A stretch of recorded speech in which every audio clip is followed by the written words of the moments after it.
बारे में कुछ बताने वाली हूँ। ये मेरे पास फर्स्ट टाइम पेशेंट लगभग दिसंबर से आना स्टार्ट हुई थी 2023। उसके दिसंबर 2023 में ये पहली बार जब मेरे पास आई तो ये बहुत ही ये और इनके हस्बैंड दोनों लोग साथ में आए थे। तो आने के आई मेरे पास और उसके बाद बाहर बैठी थी। फिर कुछ देर में मैंने इनको ओपीडी में बुलाया। ओपीडी में बुलाने के बाद मैंने पूछा तो इन्होंने अपनी फैमिली अपनी हिस्ट्री बताना स्टार्ट किया। हिस्ट्री के दौरान मैंने इनसे सारी जानकारियाँ प्राप्त किया। उसके बाद मुझे पता चला कि ये इनके शादी का 10 साल हो चुका है और इनको एक बार भी कोई बच्चा कंसीव नहीं हुआ है। तो मैंने पूछा कि आपने इससे पहले कहीं इलाज ट्रीटमेंट कराया था? तो इन्होंने बोला हाँ मैम, मैंने बहुत जगह इलाज कराया, मुझे कोई फ़ायदा नहीं मिला था। तो मैं चाहती हूँ कि पेशेंट खुद ही आप लोगों से बताए कि इन्होंने कहाँ कहाँ इलाज कराया। बोलिए रिंकू देवी। हाँ, आपने इससे पहले कहाँ इलाज कराया था? महू ले कोई नहीं महू मतलब जैसे कि छानबीन नहीं कहीं ना जैसे कि और कहाँ? रसड़ा कोई नहीं है, रसड़ा कोई नहीं है तो हुई जब कुछ नहीं। हाँ हाँ। तो फिर वही गड़ाबार हो जो कहीं नहीं। अच्छा, बस यहाँ आई नहीं पता यानी लगा कि मऊ बलिया हर जगह दिखा चुके थे, दिखा कहीं भी कोई आपको सफलता नहीं मिला था। ठीक है, तो यहाँ आपको यहाँ के बारे में कैसे पता चला? एक आदमी गंगावी के पिटाई हुई है तो मान लो के पर्चा चलते रहती है तो मान लो मान लो कुछ यहाँ चले ही नहीं। ठीक है, तो ये है रिंकू जिनके बारे में बता रही थी। इन्होंने अपने बारे में बता दिया। तो मैं भी कुछ कहना चाहूँगी। ये मेरी एक पुरानी पेशेंट थी जिनके बारे में ये पहले बता रही थी। तो उनका भी शादी का काफ़ी टाइम हो गया था। तो वो उनका लेकिन इस समय बच्चा लगभग 2 साल के ऊपर का ही होगा।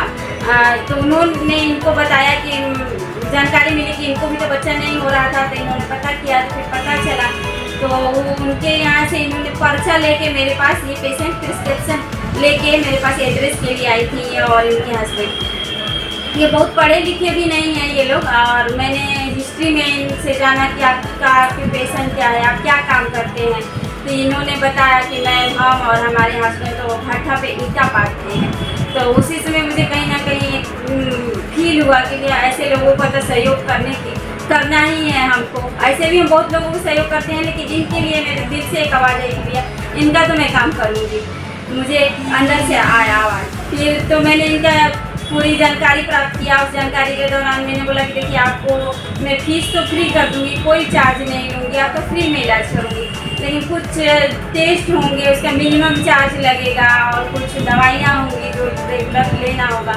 इन दोनों में प्रॉब्लम थी, इनके और इनके हस्बैंड में दोनों में भी कुछ कमियां थी जिसको मैंने डायग्नोस किया। फिर ट्रीटमेंट स्टार्ट किया। तो ट्रीटमेंट के लिए मैंने बोला 3 मंथ तक ट्रीटमेंट चलेगा। तो ट्रीटमेंट के लिए पेशेंट एग्री हो गई और हाँ मैम मैं बहुत जगह से हार चुकी हूँ, मैं ट्रीटमेंट लूँगी।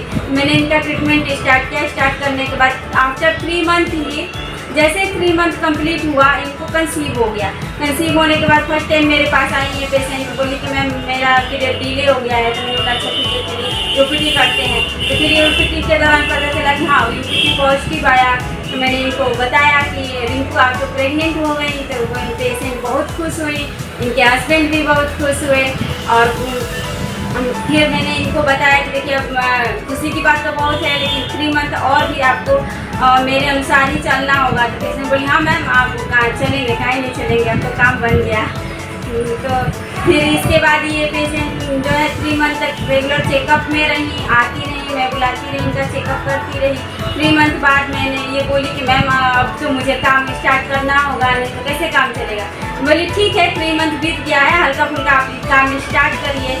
तो इन्होंने अपना काम स्टार्ट किया, जाके फिर से शायद ईंटा उठा पाथना स्टार्ट किया। मतलब ठीक है करिएगा, लेकिन बैठे बैठे कोशिश करिएगा कि कम से कम में ही काम करें। उसके बाद इन्होंने अपना काम स्टार्ट कर दिया। और उसके आज के डेट में ये मेरे पास फिर आई हैं। आज 7 महीने हो चुके हैं इनके और बच्चा और ये दोनों लोग बिल्कुल स्वस्थ हैं। अल्ट्रासाउंड हुआ है जिसमें बच्चे का ग्रोथ सब नॉर्मल है, ये भी नॉर्मल है, बीपी पल्स सब नॉर्मल है। इनका पेशेंट भी बहुत खुश हैं। क्यों रही देवी? सब कोई ठीक बैठे हैं, कोई दिक्कत तो नहीं है आपको? नहीं दिक्कत नहीं। आपके परिवार में सब खुश है? तो ये बहुत ही खुश हैं। अब इनका 7 मंथ हो गया है। देखिए माँ बनना सबका सपना होता है। शादी के बाद हर औरत सोचती है कि मैं माँ बनूं। ऐसी कोई भी औरत की, चाहे किसी का कोई भी प्रोफेशन हो, चाहे डॉक्टर इंजीनियर, चाहे जो भी कह लीजिए, लेकिन हर औरत ही माँ बनना चाहती है। कम से कम एक बार तो माँ बनने का सुख सबको, इनको आज वो सुख प्राप्त हुआ है। रिंकू देवी तो माँ बनने वाली हैं ये। मैं चाहूँगी कि मेरी शुभकामनाएं इनके साथ है। धन्यवाद।